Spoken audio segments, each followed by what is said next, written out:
Hello students, in this session we are going to discuss another reagent. The next reagent that we are going to discuss is N-bromosuccinimide. Okay, succinimide is the reagent that we are going to discuss. Okay, in short we write it as NBS.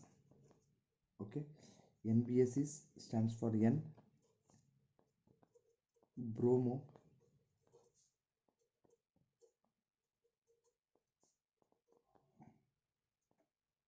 succinimide. Okay, so this is called as NBS. N-bromosuccinimide is used for allylic or benzylic bromination. Okay, first I will draw the structure of this NBS. It will be CH2, CH2, C double bond O, C double bond O, N Br.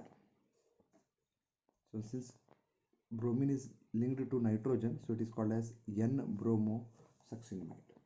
Okay, so using a bond line notation you can write it like this.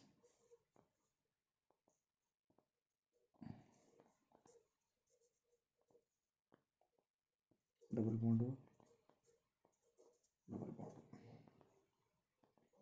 O. Okay, so this is N-bromosuccinimide or NBS. It is used in allylic and benzylic bromination for brominating specifically the allylic and the benzylic positions.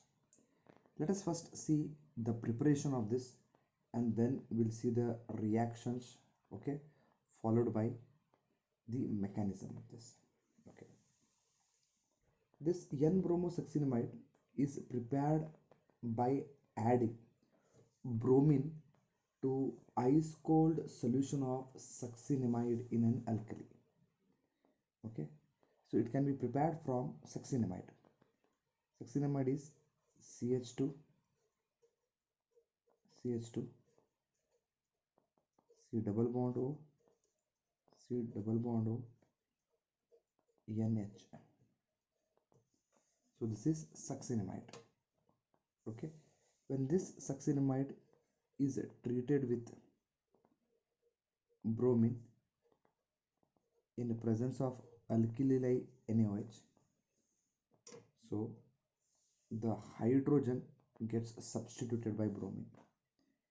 You get NBS, CH2, CH2, C double bond O, C double bond O, N. So you get N-bromosuccinimide. Okay, one bromine. The remaining one Br reacts with Na to form NaBr plus water is gone out. This is what you get. So N-bromosuccinimide is what you get. Okay, so this is how the N-bromo or the NBS is prepared from succinimide. Let us discuss some of the reactions of this. Bromination with NBS is generally carried out in carbon tetrachloride as a solvent. Okay, because in this the liberated succinimide is insoluble and it can be easily separated. Let us just discuss few reactions of this. So CH3, CH double bond CH2. This position is called as allylic position. What is an allylic position? See, adjacent to a carbon-carbon double bond, if there is a carbon present, sp3 carbon present, then this position is called as an allylic position. Okay, now I'll take an example. Take this one.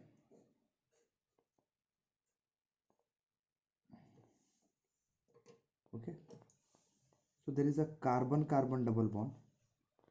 The next carbon that is attached, this one, this is allylic carbon.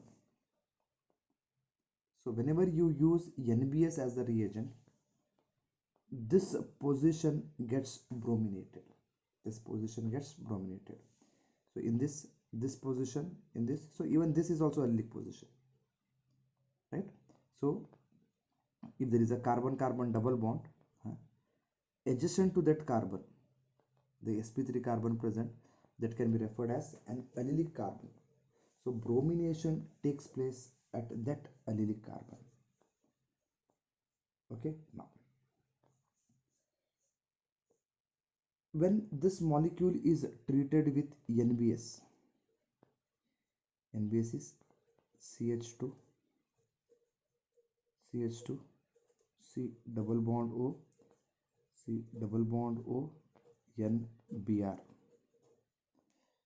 Okay, this reaction is carried out in presence of carbon tetrachloride, CCl4. So what happens? Bromination at this position takes place. So you get this as usual, CH2 double bond CH, CH2 Br is what you get. Okay, this position gets brominated. Okay, that means just a substitution takes place. Instead of hydrogen, Br gets substituted. And what is the side product that you are going to get? The side product that you are going to get is CH2, CH2, C double bond O, C double bond O, N, H is what you are going to get. Okay, so the Br of this displaces this hydrogen, and that hydrogen gets bonded to the nitrogen. So you get back the succinimide. Okay, this succinimide is insoluble in carbon tetrachloride. So carbon tetrachloride is generally used as a solvent, so that whatever the product formed can be separated easily. Similarly, if you take this molecule and if you treat it with NBS, that is N-bromosuccinimide, so bromination takes place at this position. Bromination takes place at this position. This is called as the allylic position. So what is the use of N-bromosuccinimide? N-bromosuccinimide is used, it is used as an brominating reagent, specifically at allylic and the benzylic positions. So allylic examples are there for your syllabus. So what is an allylic carbon? It is a carbon which is attached to the adjacent carbon like this. I mean, if there is a carbon carbon double bond, so to the double bonded carbon, the adjacent sp3 carbon is referred as an allylic carbon. So if there are two allylic carbons, for example, if there is a molecule like this, I mean CH3, CH2, CH, double bond CH, CH3. So this is a carbon carbon double bonded carbon. To that, the adjacent sp3 carbon. So this is also an allylic carbon. I will call it as A. And this is also an allylic carbon only. This is also an allylic carbon. This is also an allylic carbon. Carbon carbon double bond, adjacent carbon. Carbon carbon double bond and adjacent carbon. So if you add NBS, so you get a mixture of product. You get mixture of bromination takes place at this position, as well as bromination takes place at this position also. Okay, so NBS is used as a reagent for allylic bromination generally. Now let us discuss the mechanism of this allylic bromination. Let us discuss the mechanism of this allylic bromination. So allylic bromination takes place in 4 steps. Okay, 4 steps.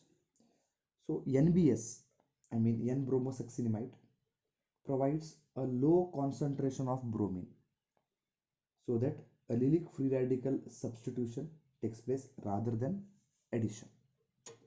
Okay, now let us discuss what happens. Okay, So whenever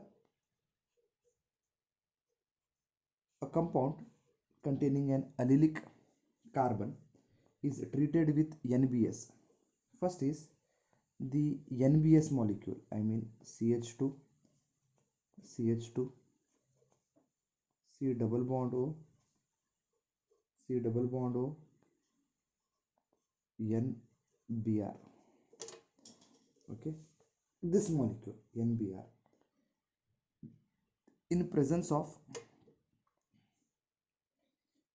UV light undergoes homolytic fission. Hope you know what is homolytic fission. Okay, the bond breaks symmetrically such that there will be two electrons. When I say a bond, one electron goes to the bromine and another will go to the nitrogen, so resulting in the formation of free radicals.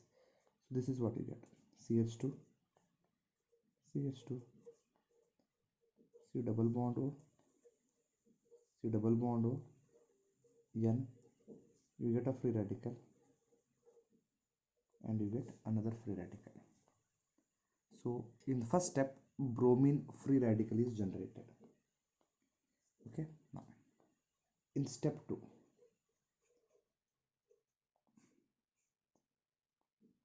okay, this bromine free radical, okay, will react with, okay, the reactant, I mean the compound containing an allylic carbon. I will take this example, CH2 will react with this. Okay, so Br of this will react with H free radical to form HBr, and it generates an allylic free radical CH. A new free radical is generated. So this is chain initiation, this is chain propagation step. Okay, so free radical is generated. That free radical will generate another free radical. This is what happens actually in step 2. So this is resonance stabilized, so double bond can shift here, okay, resulting in the formation of free radicals. So this is resonance stabilized. Step 3, okay, in step 3 another NBS molecule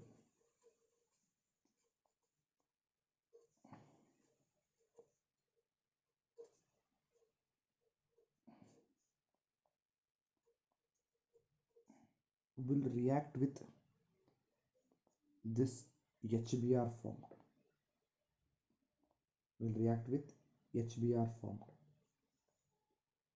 okay.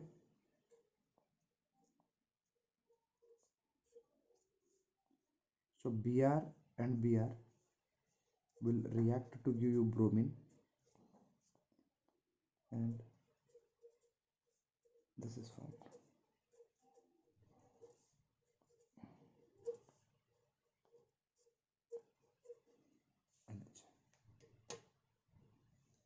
Okay, this is what happens in step 3. So Br will form Br2. In step 4, this Br2 formed will react with the free radical that is generated here.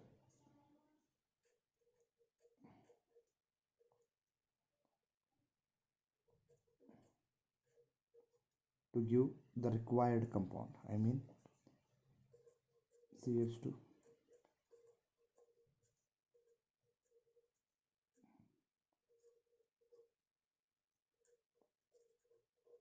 and a new free radical is generated. Okay, this is what happens actually. In first step, it undergoes homolytic fission, resulting in the formation of a bromine free radical. The bromine free radical will react with the reactant to form an allylic free radical is formed here. Okay, this is formed. Next, whatever the HBr formed here, it will react with another molecule of NBS to generate bromine. This bromine will react with this allylic free radical to give the desired product. So this is what generally happens in the NBS. This is the mechanism that is involved. Okay. So what is the use of NBS? NBS is generally used in allylic bromination. Okay. Let us discuss another important reagent. The another important reagent that we are going to discuss is osmium tetraoxide. Osmium tetraoxide. Osmium is a metal. Osmium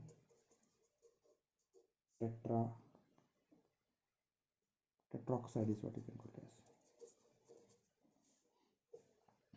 Osmium tetroxide. Now, in short, you can call it as OTO also. Now, preparation of osmium tetroxide.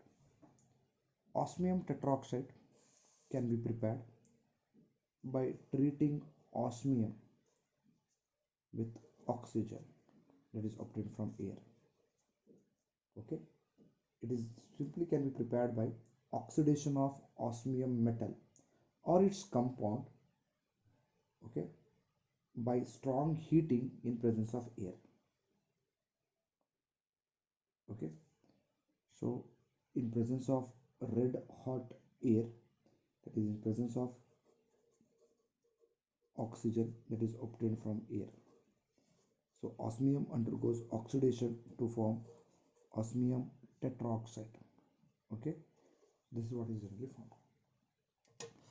What is the use of this osmium tetroxide? Osmium tetroxide is generally used in hydroxylation of alkenes. Hydroxylations, that is addition of OH groups is what you can call it as. So hydroxylation of alkenes can be done by using osmium tetroxide. Okay, so hydroxylation of alkenes with osmium tetroxide will give you vicinal diols.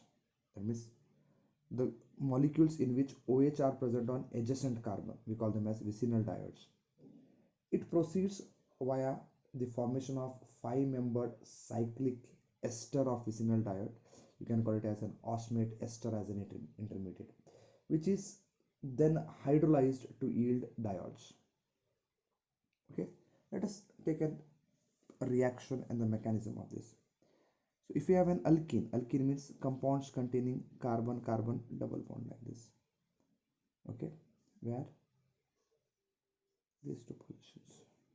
Okay, it may be anything. It may be an alkyl group, okay, or maybe an hydrogen also, no problem with that. So general form, you can take it as R dash, whatever it is. So general reaction is what I'm writing. So if you take this molecule, that is any molecule containing a carbon-carbon double bond, if we treat it with osmium tetroxide will be osmium double bond O, double bond O, double bond O, double bond O. So this is osmium tetroxide. The reaction is generally carried out in presence of pyridine. Okay, what happens is here. So this carbon-carbon double bond, electron rich center, it attacks this oxygen. The electron move here. Okay, this attacks the carbon that is here. This attacks the carbon.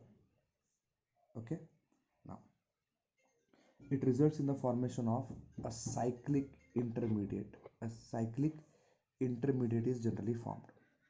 Okay, now so let us see what cyclic intermediate is formed. You can just see here we have carbon, we have a carbon. Okay, the two bonds that are attached to this carbon forms bond with oxygen. Okay, the electrons move here. This oxygen forms bond with this carbon. Okay, and what is left? These bonds. That is osmium double bond O will be left. This is what happens. So this is an osmate ester that is formed. Okay, this is an osmate ester that is formed.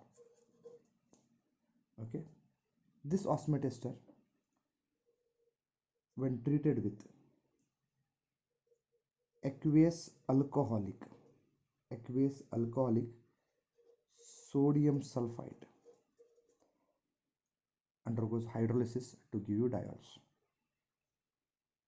Okay, So what happens is carbon, we have carbon, two groups are attached to this, so it will give you OH, OH. So the bond breaks and you get OH, OH. Hope you have understood this. So there will be attack on oxygen, the electrons move here, these electrons attack here. So there will be a carbon oxygen bond and a carbon oxygen bond. So this is the cyclic ester that is formed. Then when it is treated with aqueous alcoholic sodium sulfide, it undergoes, you need to reflex it means heat it. So it undergoes hydrolysis to give you the cis diols. Cis diols means the two OH groups will be on the same side. You will get cis diols is what you are going to get. And the side product that will be obtained will be this molecule O3 minus is what you are going to get.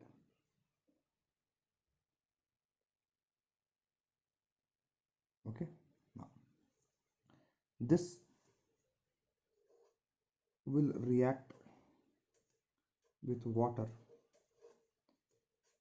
to give you H2OSO4, that is osmic acid.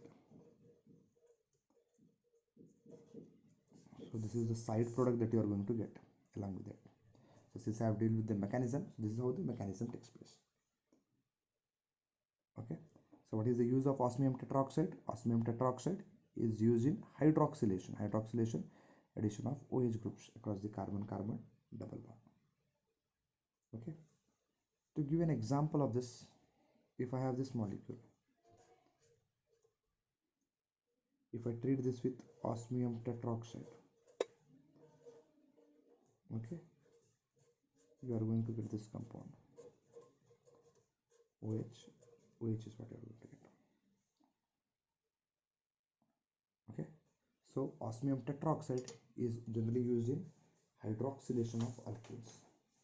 Okay, so there is another reagent that we need to discuss. The last reagent that we are going to discuss is PCC. What is this PCC? PCC, the full form of PCC is pyridinium chlorochromate. Pyridinium chlorochromate. Now, how is this pyridinium chlorochromate prepared? Pyridinium chlorochromate is generally a solution of chromium trioxide. Cr double bond O, double bond O, double bond O. Chromium trioxide in pyridine in presence of HCl. Okay, just let's see what is this. In presence of HCl, what happens? Cl will attack here because it contains lone pair of electrons. So what will happen is you get Cr double bond O, right? The Cl attacks, double bond O get converted to O minus will be OH here. So in presence of pyridine, pyridine is a 6-membered heterocycle. Okay, in presence of pyridine, pyridine is a base, so H plus will get protonated. So you get this compound Cr double bond O, Cl, right? This O minus and this.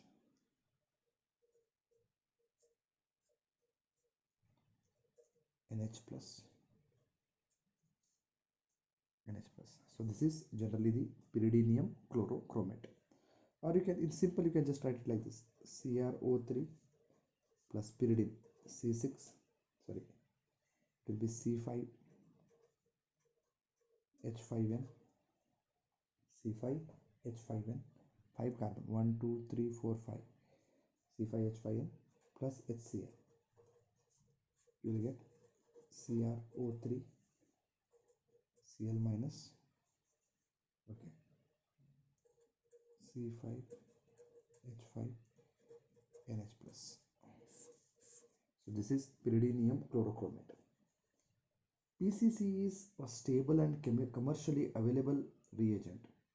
It can be stored easily. PCC is a mild oxidizing agent and it is used in organic solvents like dichloromethane.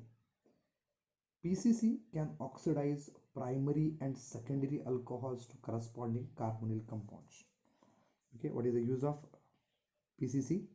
PCC is used as a mild oxidizing agent. It can oxidize primary and secondary alcohols to carbonyl compounds.